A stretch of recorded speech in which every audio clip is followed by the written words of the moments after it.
یہ جو ہمارے ذہنوں میں ڈالا جا رہا ہے نا، بڑے پیمانے پہ تقریباً ساری دنیا میں ڈالا جا رہا ہے. یہ ہم نے پہلی مجلس میں بھی شاید توجہ دلائی تھی کہ ان کا دشمنوں کا تو علی کا اور معاویہ کا تو مقایسہ ہی نہیں ہے، کیوں آپ کرتے ہیں صرف فضائل بیان کریں؟ تو بابا اللہ کا شیطان کا مقایسہ ہے جو قرآن مجید میں پہلے ہی وہ وَإِذَا قَرَأْتَ الْقُرْآنَ فَاسْتَعِذْ بِاللَّهِ مِنَ الشَّيْطَانِ الرَّجِيمِ.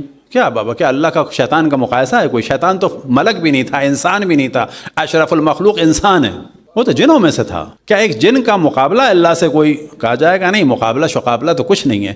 جو بھی اللہ کے مقابلے میں آئے، چاہے وہ بت ہو چاہے وہ شیطان ہو، اس کی مخالفت کرنی ہے. یہ مسئلہ مقایسے کا نہیں ہے.